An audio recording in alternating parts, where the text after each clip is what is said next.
Hey folks, thanks for joining me, tuning back in. Yeah, the GPZ's back here. I wouldn't necessarily call it a comeback, sort of. I'll explain what the deal is on this and what we're going to do about it.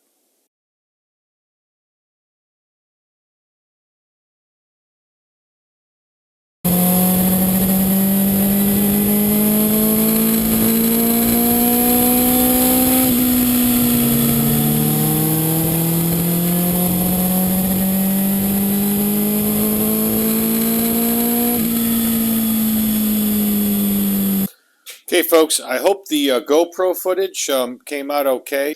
The only way I could mount the GoPro on this was sideways, and so the video is probably going to suck, but I think the audio should be pretty good, so you get an idea of what I was hearing and feeling. And I was shooting directly at the tack and through the windshield here a little bit. Here's the deal. I believe this thing is definitely going to need some rejetting.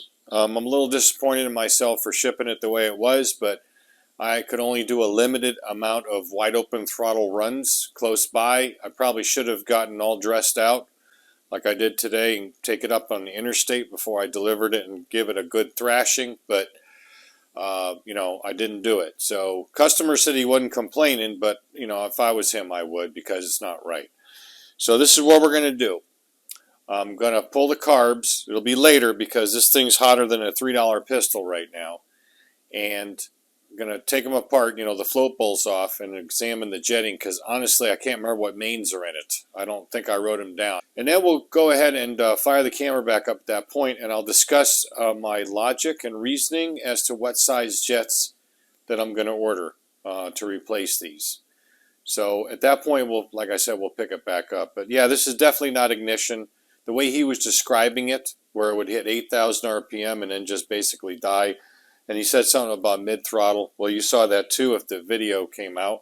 About 4,500, all wide open throttle. The thing does the same thing, but it does recover.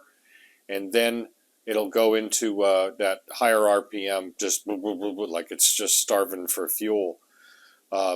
Anyway, I'll go into the theory as to why I think it's doing what it's doing at certain RPMs when we pull the carbs out later on and discuss that part. So stand by. It'll be a couple hours for me and about 10 seconds for you. Okay, the tank's off. I don't have the carbs pulled yet, but first thing I'd like to look at is the plugs. Here's number one. They're all pretty much the same. 2, 3, 4. I know these are these iridium ones, and I don't really like these because I'm not used to reading those in particular like regular plugs are, but this is definitely a lean run indication. That almost pinkish color. In a performance setup, when you have a high flow or higher flow air filter or air inlet, the flow, and a higher flow exhaust like this one, even though it's very like almost stage one-ish, if you will, it wouldn't be out of the ordinary to have the center of that plug looking basically like that, maybe a little whiter, and the outside of this plug actually looking a little bit darker, because you want that intake charge to be a little richer. There's a couple of things I noticed that I haven't mentioned yet when I rode this. Hopefully you're gonna hear it on the video. Sometimes when I snap the throttle, it gives me a couple of pops, and I'm definitely getting a D-cell pop, which I wasn't before. At least I didn't notice it. So the theory behind that is, of course, once it's at really hot or really normal operating temperature, if you got too lean of a mixture, what ends up happening is it's essentially a pre-detonation. That's why it pops like that on when you crack the throttle. So you got some hot spots in there. The charge, if it's a little more rich, or it's proper at least, maybe favoring the rich side a little bit, will actually help cool down that intake a little bit as it comes through and gets into the combustion chamber. If it's too lean, sometimes we'll fire off prematurely. So that would be my guess as far as what's going on there. And these plugs are pretty much telling me the whole story is what's going on at wide open throttle. So, my bad. Like I said, when I tested it, I didn't run it hard enough and I didn't heat it up enough, I guess. Lesson learned. So what we're going to do now is, like I said before, I'm going to shut the camera off. I'll pull the carbs, drain them, flip them over, we'll put them on the bench and we'll take a look at those jet sizes. Then again, I'm going to go over what I think is going to be the correction as far as jets go. The jetting currently, the mains are 112.5, and I said 17.5 for the pilots. I don't know what I was thinking. They're 37.5. Doy, sorry about that. And I'm pretty sure that's stock. So yeah, it's probably a pipe dream to hopefully this thing would work. But a lot of times when you're just doing very mild mods, the stock jetting will work. But in this case, apparently it's not. Now, before I drained the carbs, when everything was flipped over and still together, I did do a service, or redid the service fuel level check, and the fuel level in each carb is spot on. It is right where it's supposed to be. So essentially it is like right down below the, about this level. I think it's like 3 millimeters below the edge of the top of the carb. This obviously hangs over this edge a little bit. So it is right there on all 4 carbs. So I know it's not fuel level. Plus, it wasn't overflowing, and so we know that it wasn't too high again. So I'm not going to mess with the flow levels or anything. So what we're going to do is just deal with jetting. So let's take a look on, I like to use Niche Cycle Supply. We'll take a look at their site, and we're going to discuss some jetting options for it because they'll be in a list format. We can kind of look at the options. I hope I mentioned before, I probably didn't, I got the AC on and the fan running, so if there's some background noise, I'm sorry, but it's hotter than blazes. So, okay, so here's one of our main jets, and you can go essentially by size, or you, if you know the jet type, these Makini's N100 604 is what we're going to be dealing with for main jets at least. We'll go with the slow jets here in a minute. So, because we're in the main jet page. I like to use Niche Cycle because you can drill down that way. So we're at 112.5 now. Let's go ahead and click on main jets. And we're going to go down a list here. Right now we're at 112.5. Alright, so you can kind of see that right there. And what we're going to decide is what to do. I think right off the bat what we're going to do is I'm going to get 8 jets. I'm going to get 4 of the 115s, and I'm going to get 4 of the 117.5. So here's the 115s right there. And then 4 of the 117.5s. I really don't think we need to go to 120. And my feeling about that is that we're not super far off here. When you hammer the throttle without any significant load on it, it spins right up, but you get some load on it at the higher RPMs, and it is obviously dropping out, or at least giving us a lean run mixture. So I think we're going to do 115s and 117.5s, and then I'll think about it in the meantime while these are on order. May just put the 115s in or the 117.5s and call it a day. I'm not really sure which yet, but I'm thinking about it. Some of these things I just kind of need to weigh. So I'll go back in later on and we'll pick those up. Let's go over to the jetting and tuning again. We're going to go to pilot jets. Now these are the bleed type. They have little holes in them. You have to pay attention to that when you're taking your originals out, or if you're not sure, you can look at the OEM drawings and see what kind of jets they are. There is a difference.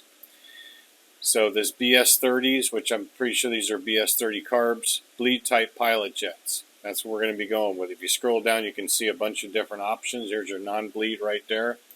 And the service manual shows them as BS34s. And remember, guys, if you're looking at service manuals, always remember to go to your supplement section. So we're in the 84 supplement. Some service manuals have it, some don't. But don't just take the first number that you see in a service manual. Look through the service manual, see if there's a year supplement. Now this is BS34, but this is the BS series. So Kawasaki, Suzuki, and Yamaha. Let's see if you can see that right there. BS series, CV carburetors, bleed type. So these are definitely the ones we want. We're going to go ahead and click on that. And again, we have our list down here. These are, let's see, 37.5. Now on these, I'm pretty sure we're just going to go to 40. 37.5 to 40 in a pilot for this kind of situation is pretty substantial, because we're not any more than like a quasi stage 1. Normally, you don't even have to change them for that, but I think we do. And here's the rationale why. when sometimes I mentioned before, when you crack the throttle, all right, it gives a little pop.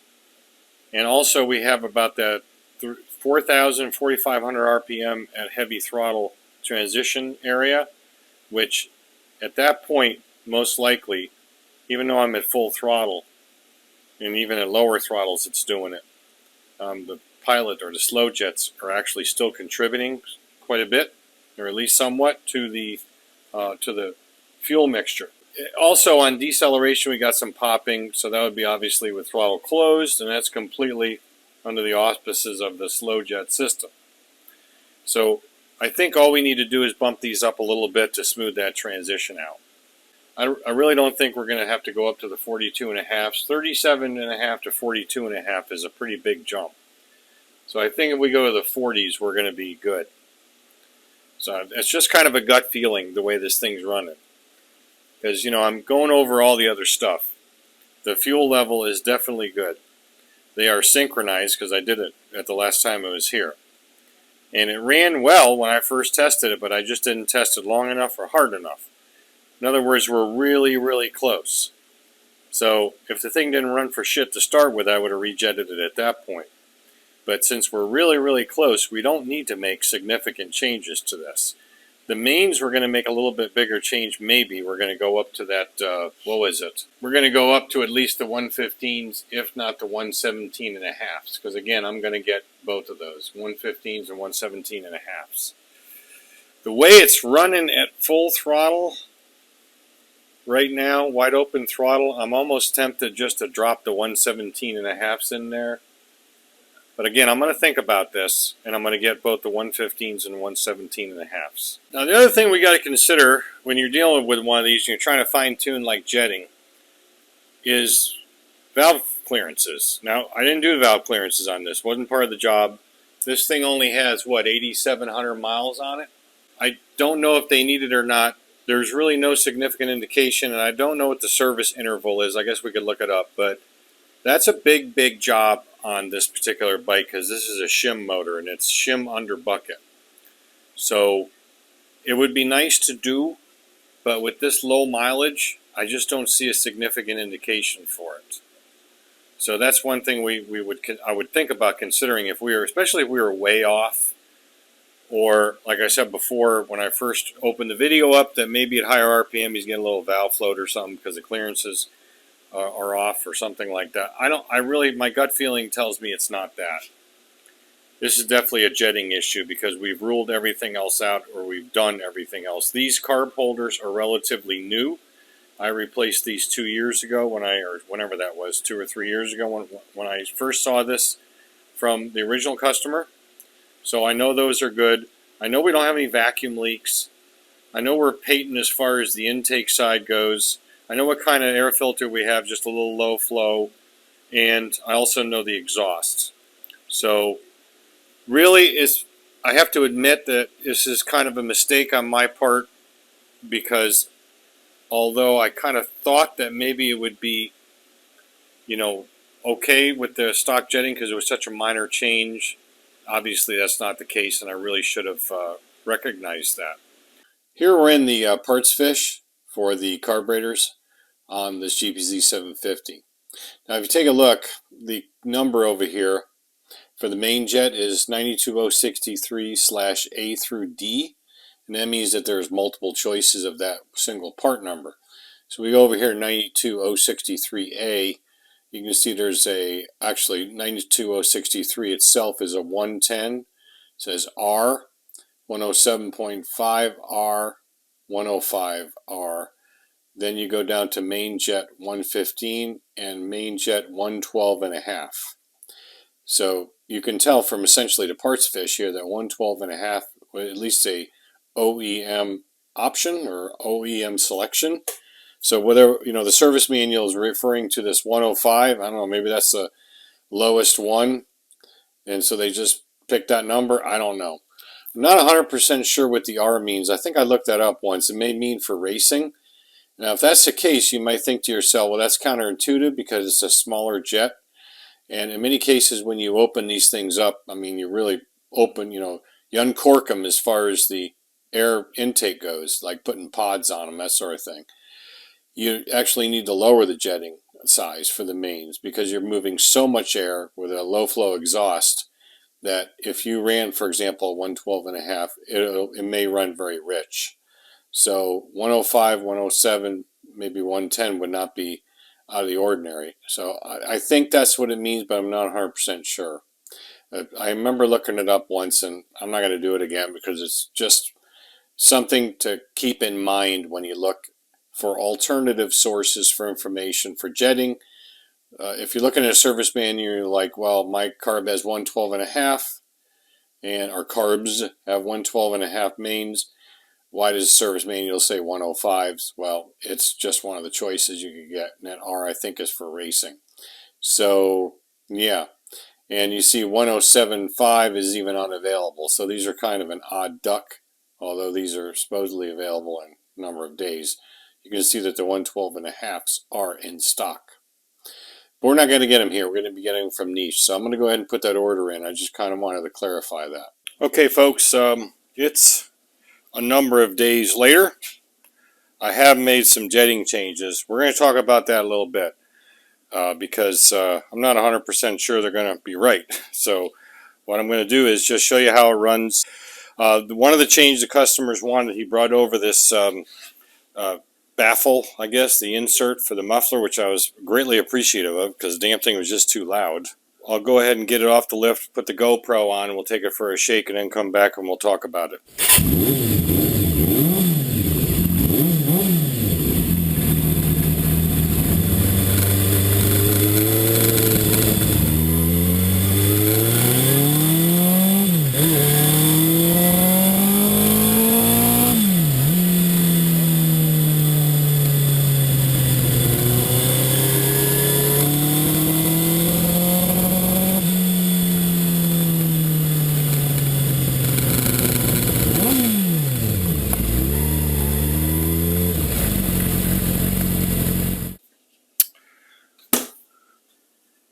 Alright folks, you can see from the clips, it's really no better at all. So let me tell you what I did. Now keep in mind that the original jetting was 37.5 on the slow jets, which is stock. And I discussed it in an earlier clip, 112.5 is also a stock option. So I went from 37.5 to 40s, and then I went from the 112.5 to 117.5, which is a pretty, it's not a significant jump. Bikini does it a little differently than Kahin, where, like I think I explained before, it's kind of like a flow rate that they use through to determine jet sizes. So I consider it kind of almost a percentage or a relative change in jet size based on the different numbers. So I figured 117.5 would be good. It's a pretty, decent jump for something like this. It's got a K&N filter and a 4-in-1. I mean, that should be fine. And like I said, we have no appreciable change at all. It didn't get a smidge better than it did before with the other jetting. Where do we go from here? I'm going to have to fall back to my original, which I think is ignition. I think, I don't remember if I mentioned earlier, but it sure sounded when I wrote it like it's an ignition problem. And when the customer described it as he did, where at certain RPMs it just takes a shit and starts to break up, then I'm like, this is almost sounding like a coil or coils that are going bad. Certainly has the original coils, the original wires. I did change the spark plugs out for that second clip set, if you will, just now before this summary, and it didn't make any difference because it has iridium plugs in it, and I don't really like those for these vintage antique bikes anyway. It's my personal thing because these things have resistor caps generally on the wires, and I'm not sure about the internal resistance of those and blah blah blah. So I think what we're going to have to do is put a set of Dyna coils on. Now he brought me over a set of Dyna coils without any wiring or anything. He said he picked them up somewhere. And unfortunately they're the wrong impedance. They are 3 ohm coils, and this, according to service manual, these are rated at 1.3 or 1.6 or something to 2.8 ohms. That's what it is. And we're running, I checked one of them while the tank was off at the primary side, and it's running right at 2.5. I didn't check the other one, but just for reference, because those are not going to work. I'm not going to screw around trying to put like a ballast resistor or something in there. We'll just have to get the right ones. Plus, I don't have the wires, so we might as well just buy the set. So I think that's what we're going to have to do at this point. It's doing exactly the same thing at the exact same RPM ranges. At lower RPMs, it's definitely better. It's definitely smoother in an idle. It definitely revs up quicker. So I think the jetting made a positive impact as far as that goes. But we should be right dead nuts in the proper fuel-air mixture range for wide open throttle, running third, fourth gear with just these subtle changes. And I know the carbs are good, I know they're synced, and I know everything else is right. So we're going to have to go back to my initial gut feeling, which is going to be ignition. So it'll be here a while, most likely. I got to reach out to the customer, talk to him. I'm sure he's going to okay it. So sorry there wasn't any better news on this. I was kind of hoping it would be, so I can get this out of here. But it is what it is. Getting a little bit late in the day, guys, so we're going to go ahead and pack it up. We're going to close out and say, don't just repair, restore. Thanks for watching. Catch you on next video.